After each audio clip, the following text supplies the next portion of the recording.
Muchas gracias por acompañarnos en una sesión más de estos conversatorios sobre justicia social. Hoy tendremos una sesión de cierre de este año en la cual nos ocuparemos de examinar un amplio continente de contenidos que se han vuelto un componente central de la justicia social, en nuestra opinión, ¿no? Principalmente enmarcados desde el punto de vista de la reflexión de la doctrina social de la Iglesia y el pensamiento social cristiano, en la carta encíclica Laudato Si del 2015 del Papa Francisco, y que a grosso modo podríamos pensar como las cuestiones ecológicas o medioambientales. En ese sentido, nos da mucho gusto que nos hayan seguido a lo largo de estas transmisiones, porque en cierta medida, con esta sesión coronamos una serie de temas y una serie de preocupaciones que hemos ido explorando, ¿no? En unas primeras sesiones exploramos sobre todo las cuestiones que tienen que ver con reflexiones filosóficas y teológicas acerca de la justicia social, y fuimos aterrizando a cuestiones socioeconómicas, dejando este tema al final como una forma de redondear la reflexión en general de la justicia social. Entonces, para hablar de estos temas, hoy tenemos el gusto de contar con la voz y la imagen de Maritza Isla. Preguntándote, Maritza, bueno, se habla de una crisis ambiental, ¿no?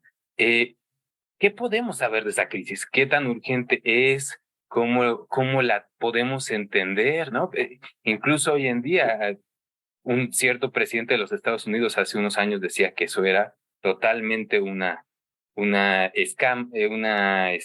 engaño, ¿no? ¿Por qué insistir en la crisis ambiental y cómo entenderla, Maritza? ¿Qué nos podrías decir? Sí, pues primero justo señalar que hay quienes ya hablan no solamente de una crisis, sino más bien que estamos atravesando una catástrofe ambiental o incluso un colapso socioecológico, ¿no? En ese sentido, creo que hay que partir precisamente de por qué hablamos de crisis o por qué hablamos de catástrofe y en ese sentido diría pues varias cosas, ¿no? En primer lugar, pues decir que estamos frente a circunstancias o hablamos de crisis ambiental porque estamos frente a circunstancias que nunca habíamos experimentado como humanidad, ¿no? Es decir, incluso en la historia del planeta estamos observando que los procesos de transformación ecológica están adquiriendo una velocidad y una magnitud y también un carácter sumamente destructivo que no se había visto o que no tiene precedentes en la historia, ¿no? Y en ese sentido, por eso hablamos también de que estamos en una catástrofe ambiental, porque muchos de los macroprocesos planetarios indispensables para la reproducción de la vida, pues simplemente se están fracturando, ¿no? Hay, por ejemplo, Greta Thunberg, esta activista joven que ha, digamos, puesto en evidencia precisamente la urgencia de la crisis climática.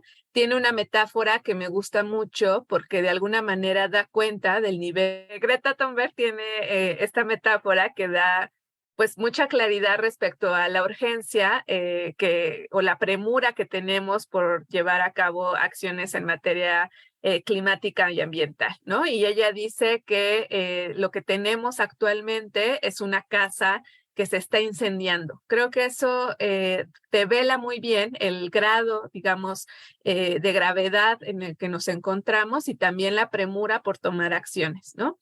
¿Cómo es que podemos visualizar esta crisis ambiental y que algunos llaman también una crisis civilizatoria? Porque de alguna manera esta crisis ecológica que hoy observamos está poniendo en cuestión los principios sobre los cuales se fundamentó la sociedad tal y como la conocemos. Es decir, lo que estamos poniendo en evidencia o lo que se está poniendo en evidencia con esta crisis es que la forma en la que se ha llevado a cabo y se ha organizado la economía, la política, la sociedad misma en función específicamente de una lógica que busca el mayor crecimiento económico, la lógica de acumulación de ganancias, pues está obteniendo ya un freno, ¿no? Entonces, cuando hablamos de crisis ambiental, tenemos que señalar, digamos, tres aspectos. Por un lado, que los macroprocesos, ¿no? Decía yo, planetarios, pues simplemente que son indispensables para la reproducción de la vida, pues están alterando a escalas que nunca se habían visto, ¿no?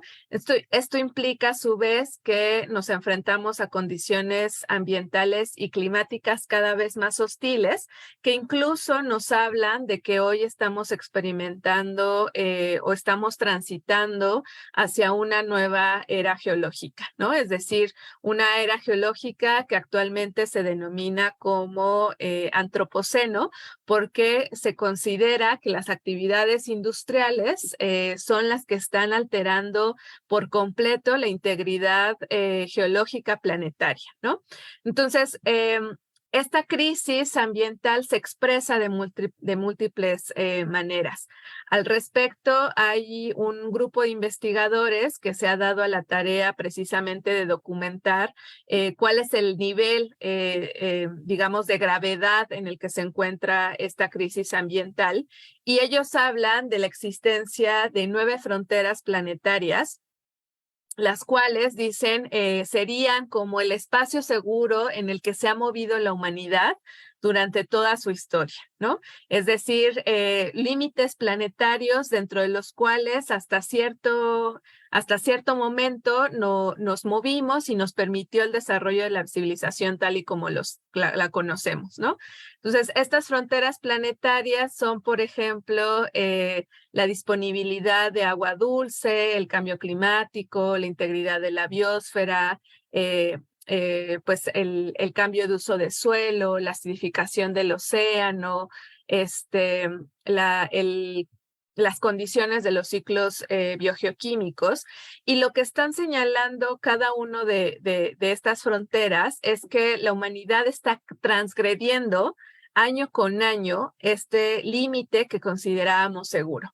Un ejemplo muy específico es justamente el que tiene que ver con el cambio climático, ¿no? Entonces, el límite seguro que no debíamos superar como humanidad para estar todavía en condiciones ambientales y climáticas óptimas era la de las 350 partes por millón de CO2 en la atmósfera, ¿no? Actualmente ya superamos ese límite seguro y nos encontramos en las 400 partes por millón de la atmósfera, ¿no? Lo que implica precisamente que estamos ante circunstancias impredecibles en materia ambiental que a su vez desencadenan pues efectos digamos que se retroalimentan entre sí, ¿no? Es decir, en el caso, por ejemplo, del cambio climático, sabemos que a su vez va a generar otros efectos como son el aumento del nivel del mar, que a su vez está asociado a eventos meteorológicos extremos, que a su vez se asocia al surgimiento de nuevos vectores de enfermedades, al desplazamiento de población, a desigualdades económicas, a conflictos internacionales, a un aumento de la mortalidad. Es decir, hay una serie de problemas que se encadenan precisamente cuando empezamos a degradar las condiciones biofísicas planetarias. Entonces, cuando hablamos de crisis ambiental, hay que entender que no solamente estamos haciendo referencia precisamente a todos los fenómenos biofísicos que observamos en el planeta, y que tienen que ver con estos procesos, por ejemplo, sequías, inviernos más largos y duraderos, mayores eventos meteorológicos extremos, sino que también tenemos que entender que esta crisis ambiental está asociada a una forma específica de organizar a la economía que se ha fundamentado en una falsa idea de que podemos crecer de manera infinita en un planeta con límites muy específicos, ¿no? Entonces, hablar de la crisis ambiental hoy es por un lado, hablar de esta destrucción a gran escala de grandes ecosistemas, pero también de los ciclos que permiten la reproducción de la vida, y hablar también de estas causas que están generando estas crisis ambientales, ¿no? Ahora, a propósito de lo que estabas diciendo, me encanta porque nos llevas directo a la siguiente cuestión que nos inquieta y que nos gustaría preguntarte, ¿no? Cerrabas tu intervención diciéndonos, bueno, se trata de una cierta forma de organizar la economía, ¿m? Orientada al crecimiento en un país, en un mundo que no crece, tiene ciertos límites, ¿no? Eso nos lleva a la cuestión del desarrollo sustentable, ¿no? Y es algo que te queríamos preguntar. Desde el punto de vista de lo que hemos estado sosteniendo últimamente, encontramos que el desarrollo sustentable no nos convence del todo. ¿Qué opinión te merece en este sentido, ¿no? ¿Lo encontramos necesario, insuficiente? ¿Hay cosas que podemos rescatar? ¿Hay cosas que no? Porque sobre todo es uno de estos significantes que vuelan en el aire y todo el mundo se adorna con ellos, pero a veces no entendemos bien, ¿no? Sí, es interesante esa pregunta y me remonta incluso al origen de la crisis ambiental también que estamos experimentando el día de hoy. Porque si bien algunos, por ejemplo, historiadores de esta crisis ambiental, pues identifican el origen de esta crisis desde los procesos coloniales, incluso también a partir de sobre todo la revolución industrial, que fue cuando se empezó, por ejemplo, la quema de combustibles fósiles y la expansión del capitalismo a nivel global. Hubo un cambio cualitativo y cuantitativo a escala planetaria a partir de la década de 1950, cuando finaliza la Segunda Guerra Mundial y entonces empiezan a acelerar todos los procesos productivos y entonces vemos cómo hay un repunte, por ejemplo, del consumo de vehículos motorizados, de transporte por avión, del consumo de energía, del consumo de agua, del crecimiento de las ciudades, ¿no? Entonces, es interesante precisamente que este proceso que inicia en 1950 y que se conoce como este proceso de gran aceleración porque aceleró todos los procesos productivos que derivaron precisamente en una degradación ambiental a escala planetaria, también coincide con estas fechas, a finalizar la Segunda Guerra Mundial, la emergencia precisamente de la idea contemporánea de desarrollo, ¿no? Entonces, es precisamente cuando termina la Segunda Guerra Mundial y en la década, a finales a principios, perdón, de la década de 1950, cuando empezamos a ver que se nos dice, o se nos empieza a enunciar este discurso del desarrollo, ¿no?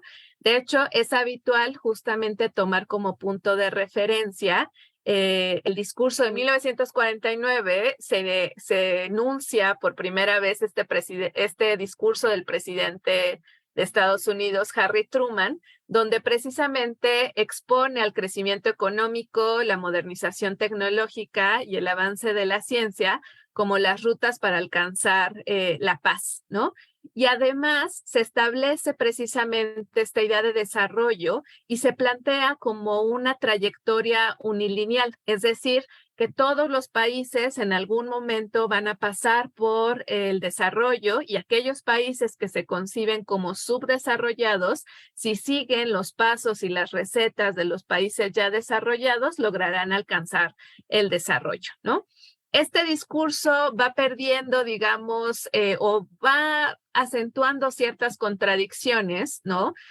Porque lo que vamos viendo precisamente es que esta idea de desarrollo, pues no no es como nos las pintó Harry Truman, y que en algún momento todos los países seríamos países desarrollados si nos portábamos bien y seguíamos las recetas. Y entonces, sobre todo en contextos como los latinoamericanos y de los países llamados subdesarrollados, empieza a generarse una crítica a esta noción de desarrollo, ¿no? Es decir, empezamos a ver cómo realmente para que el desarrollo de los países más industrializados se diera, este se basó o se fundamentó en el subdesarrollo de otros, ¿no? Entonces empieza a cuestionar la idea de desarrollo.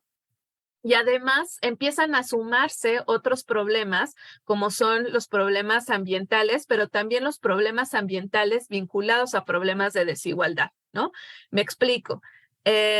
Por ejemplo, el caso de la pobreza, ¿no? Empezamos a ver que el tema de la pobreza no solamente es un problema de desarrollo, sino que se articula a su vez con problemáticas ambientales. Es decir, por ejemplo, poblaciones empobrecidas que no tienen acceso, por ejemplo, a recursos hídricos, ¿no? Entonces, estas dos agendas, digamos, del desarrollo y de la pobreza o de la desigualdad, se empiezan a conjuntar. Y es así como en 1987 surge esta idea del desarrollo sustentable como una respuesta argumentativa para tratar de conciliar precisamente la preservación de la noción de crecimiento económico, que estaba muy vinculada a la vieja noción de desarrollo, pero también hacer, digamos, dar la cara a estos nuevos retos ambientales y sociales que ha traído consigo, pues precisamente la modernización industrial, que ha traído consigo esta mayor desigualdad, ¿no? Entonces surge esta idea de desarrollo sustentable que al menos discursivamente, ¿no? Busca precisamente conciliar lo que son, lo que algunos llaman las tres esferas, que son las personas, las ganancias y al planeta, ¿no? Es decir, el tema de la inclusión social, conciliarlo con el crecimiento económico y con la protección ambiental. Entonces, aquí ya empezamos a ver algunos problemas porque digamos, lo que ha estado en el corazón o de la contradicción central que tiene este concepto de desarrollo sustentable es precisamente que es una contradicción hablar de desarrollo en términos de crecimiento económico y tratar de conciliar este crecimiento económico con la protección ambiental. Yo justamente soy muy escéptica de la noción de desarrollo sustentable porque si lo vemos dentro de la política hegemónica que promueve el concepto, el tema del crecimiento económico se sigue considerando una condición necesaria para conseguir la protección del ambiente y para conseguir la inclusión social. Y esto pues contraviene todo lo que hemos visto históricamente, que el crecimiento económico no ha traído consigo necesariamente una mayor igualdad social, y tampoco una mayor protección al ambiente. Por el contrario, lo que observamos es que en el marco de una economía capitalista, es decir, de una economía guiada por la acumulación de ganancias o que privilegia la acumulación de ganancias por sobre todas las cosas, ¿no? Lo que hemos visto es que ha habido más bien un incremento de la desigualdad social. Actualmente o probablemente nuestra sociedad es muchísimo más desigual que cualquier otra sociedad del pasado, es decir, los más ricos concentran cada vez más cantidad de capital versus las poblaciones más empobrecidas.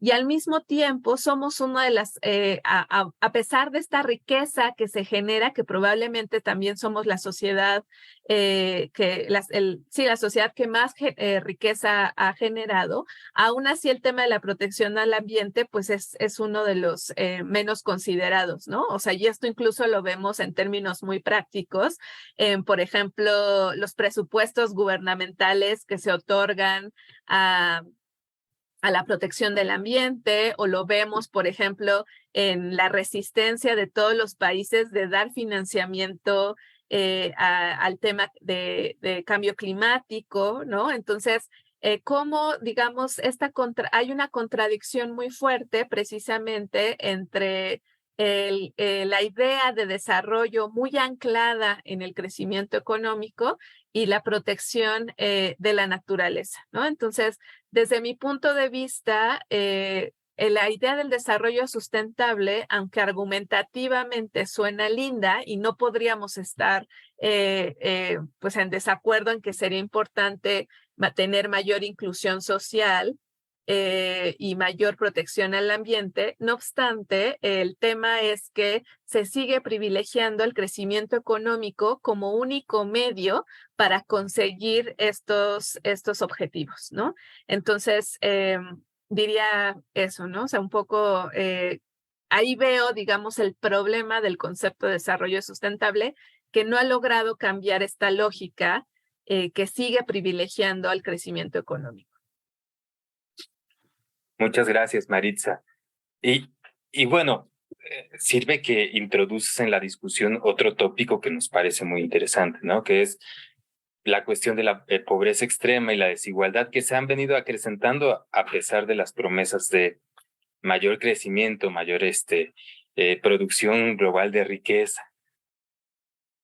¿Cómo se entrelazan estos dos fenómenos al punto de que hay quienes, como tú lo has dicho, y otros más, forman parte de una misma crisis? ¿Cómo se entrelazan y cómo podemos entender este fenómeno multifacético?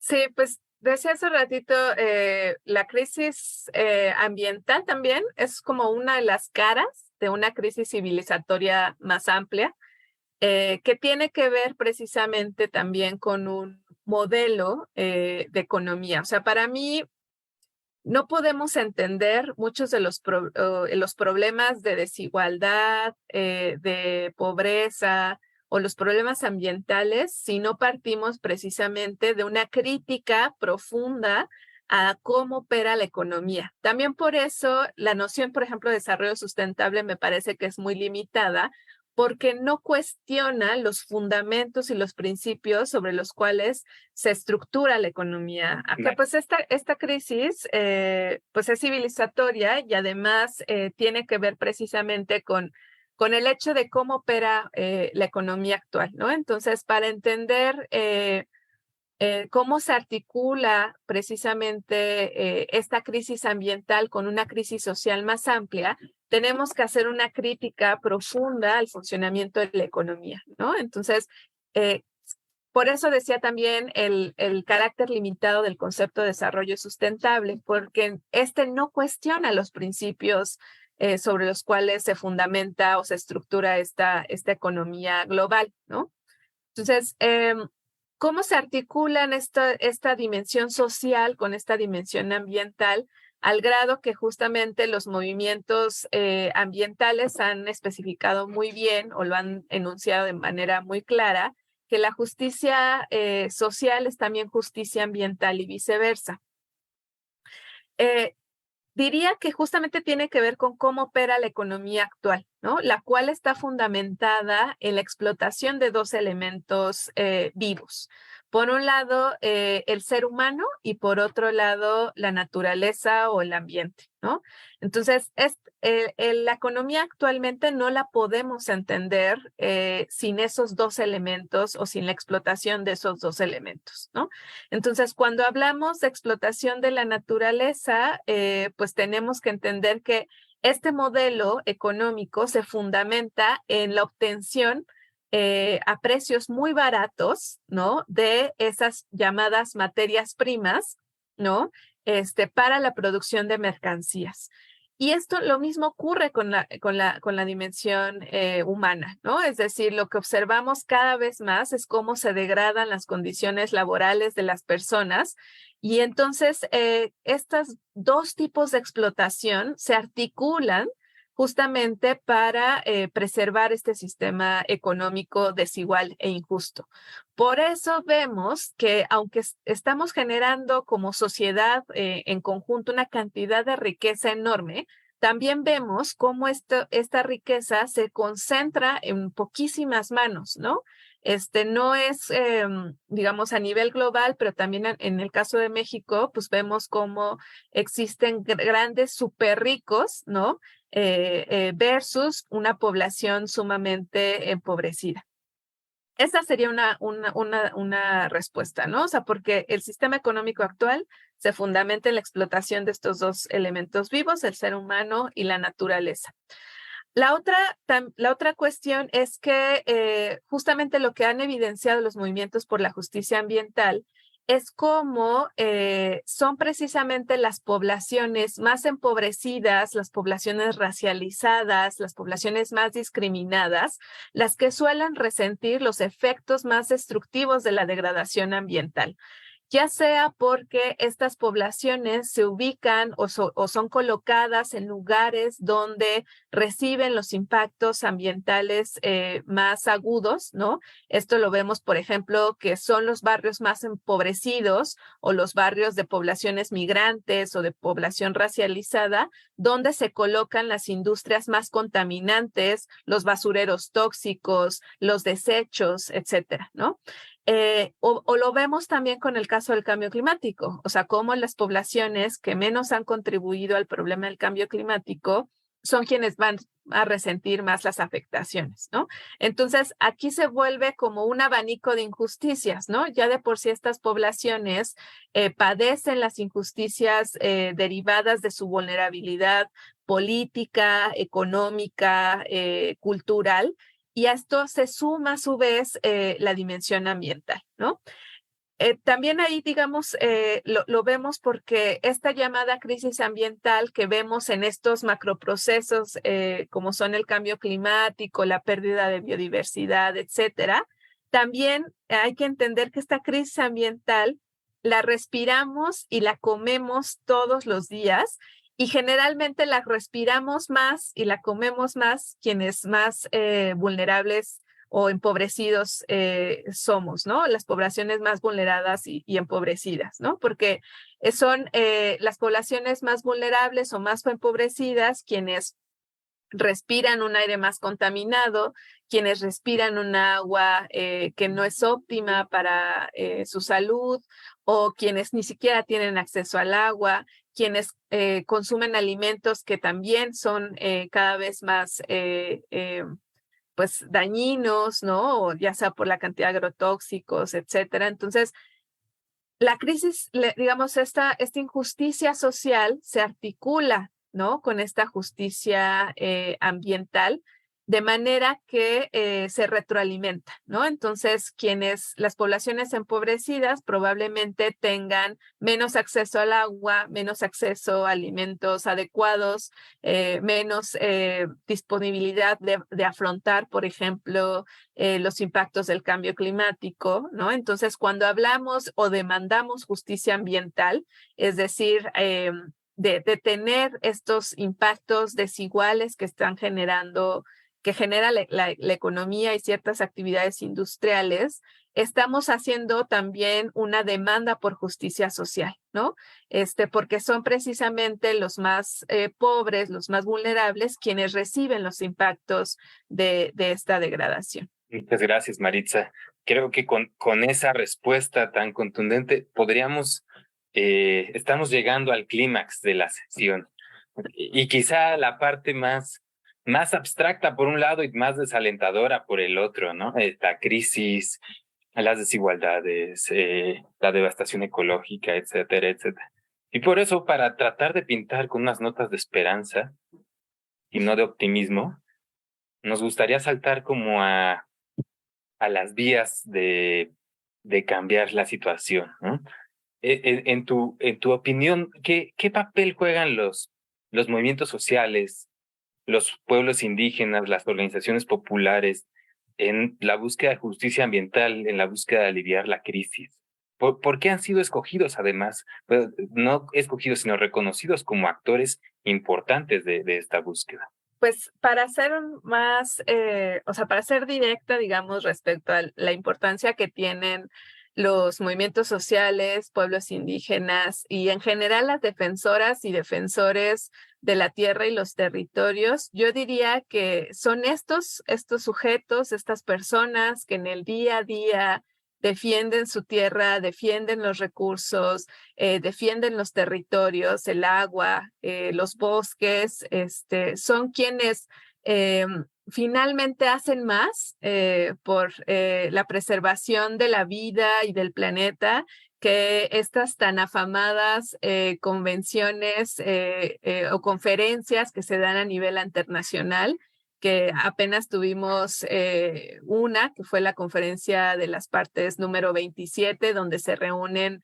estos representantes de gobiernos y de empresas y de organismos de la sociedad civil, pero francamente creo que son realmente los movimientos sociales, y decía yo, estas defensoras y defensores de la tierra y los territorios, quienes realmente están frenando la degradación ambiental al proteger, pues digamos, los ríos, los bosques, decía yo, o incluso al defender, por ejemplo, los cultivos nativos versus los monocultivos versus las semillas transgénicas, ¿no?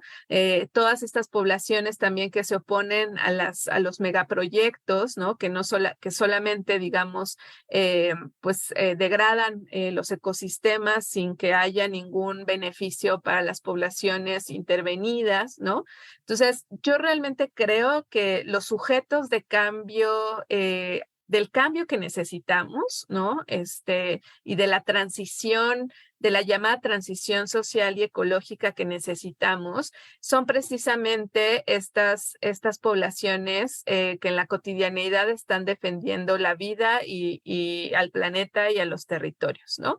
Y en ese sentido, creo importante también, pues, acercarnos, digamos, a estos movimientos, ¿no? O sea, y no solamente acercarnos, sino tal vez nosotros conectarnos más con el espacio que habitamos, ¿no? Ya sea que sea un espacio rural, porque muchas veces pensamos a estos movimientos sociales solamente en lo rural, o a los pueblos indígenas, pero también empezar a conectarnos nosotros con el espacio que habitamos y empezar a reconocer también los espacios urbanos como un espacio de disputa contra, por ejemplo, la avanzada de los proyectos inmobiliarios que se dan en la ciudad, y en defensa de los pocos también espacios verdes que aún nos quedan en las ciudades, de los pueblos indígenas que también existen en las ciudades y que no podemos tampoco invisibilizar, ¿no?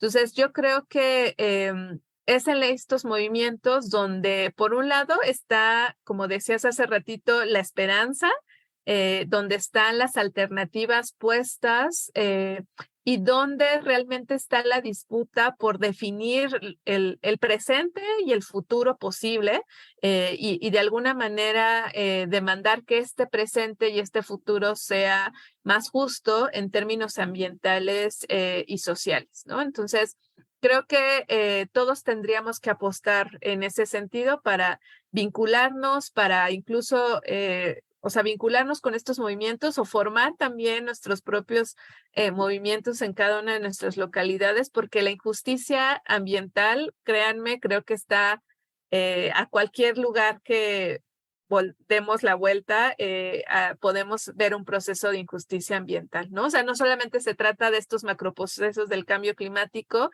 sino entender cómo en el día a día nos está afectando esta crisis ambiental. Ya decía yo, la respiramos todos los días, la comemos todos los días, la tomamos todos los días, ¿no? Entonces, ¿cómo empezamos a exigir y de alguna manera que se ponga un freno también a este proceso de degradación, ¿no?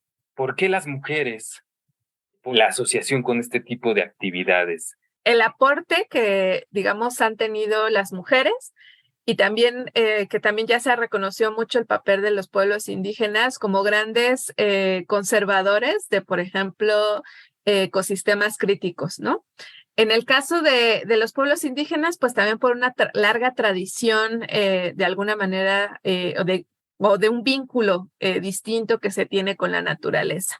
En el caso de las mujeres, creo que también tiene que ver con este rol histórico que de alguna manera ha colocado a las mujeres más cercanas del ámbito de lo doméstico. Entonces, las mujeres generalmente son las primeras que se percatan, por ejemplo, de que se contaminó el río o de que se contaminó las fuentes de agua las cuales suministran a los hogares, o que se está quitando algún parque o alguna zona, algún bien común de la comunidad, ¿no? Porque de alguna manera las mujeres han estado, digamos, más cercanas de lo que se conoce como la economía del sustento, ¿no? Es decir, de todos estos medios que se utilizan pues para la reproducción de la vida de manera cotidiana. Entonces, en ese sentido, pues las mujeres han adquirido un papel protagónico también desde hace mucho tiempo en los movimientos, por ejemplo, por defensa de los territorios, ¿no? Porque de alguna manera han tenido históricamente una cercanía mayor justamente por su rol más cercano también al ámbito de la economía del sustento, ¿no? Entonces, y actualmente creo que también ya vemos una diversidad de liderazgos de mujeres, ¿no? En nuestro país, ¿no? O sea, sobre todo mujeres que, digamos, se han colocado en la defensa también en la defensa del territorio contra megaproyectos, contra proyectos mineros, de extracción petrolera, etcétera, o incluso a nivel internacional, ¿no? Hace rato también hablaba un poquito de Greta Thunberg, pues también es una joven mujer que se ha posicionado, digamos, en la discusión sobre el tema climático, ¿no? Entonces creo que, digamos, diría por eso, de alguna manera, las mujeres también muy vinculadas a lo que es pues también las labores de cuidado y que cómo también han logrado articular o hacer consciente cómo todas y todos somos seres que pues dependemos de la naturaleza y sin la cual pues simplemente no podríamos existir, ¿no? Aquí hay muchas vertientes, por ejemplo, del llamado ecofeminismo, ¿no? Que precisamente articula este lazo que tienen las mujeres con la naturaleza, ¿no? Y cómo estos nuevos liderazgos, pues también nos proponen, digamos, nuevas acciones para la preservación de la vida, pero también para la transformación social, ¿no? Porque decía hace ratito, para detener la explotación de la naturaleza, tenemos que detener la explotación también de los seres humanos. Y para detener también esta explotación de los seres humanos, también tenemos que detener la explotación que padecen también las mujeres específicamente, ¿no? Entonces, de alguna manera se va articulando como todos estos temas, ¿no? O sea, necesitamos una transformación completa, ¿no? O sea, para poder afrontar esta crisis ambiental. No, nos llevas justo al punto de nuestras convicciones, ¿no? El cambio de fondo es un cambio cultural y no tanto un cambio tecnológico, quizá algún multimillonario estadounidense sueña, ¿no? Con llevarnos a Marte. Para cerrar, me gustaría transmitirte una pregunta de cómo podemos acercarnos a la formación con una perspectiva de justicia ambiental, que ya nos has explicado que también es una perspectiva de justicia social y de género, ¿no? Y hacia los pueblos indígenas, etcétera, etcétera.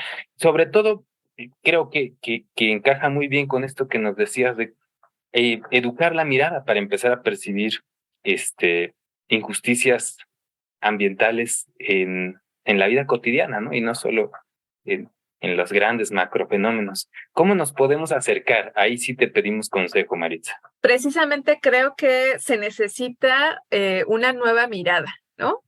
Entonces, ¿cómo acercarnos a estos problemas con un ojo crítico? De principio, diría entender que la crisis ambiental es o que todos los problemas que se nos dicen en los medios o en la academia, ¿no? O sea, como de degradación ambiental, de pérdida de biodiversidad, de sequías, de hambre, etcétera, todos estos problemáticas que podemos hacer un listado enorme, tienen que ver precisamente con una forma, digamos, de producir llamada capitalismo, ¿no? O sea, ese sería para mí el punto de partida. Entender que esta crisis ambiental es una crisis provocada por una lógica específica y por actores también específicos que se benefician de esta lógica de acumulación de ganancias. Y por lo tanto, la crisis ambiental es una de las mayores injusticias sociales que tenemos actualmente. Es decir, la crisis ambiental es injusta porque de alguna manera afectará a quienes ni siquiera han contribuido al problema o que han contribuido muy poco. A costa, digamos, también de otras generaciones, de otras especies, ¿no? Y que de alguna manera también hay quien se beneficia de esta crisis ambiental, ¿no? Si bien todas vamos a resentir los impactos de la crisis ambiental, hay quienes las resentiremos más, hay quienes se beneficiarán incluso todavía en una situación de desastre de esta crisis.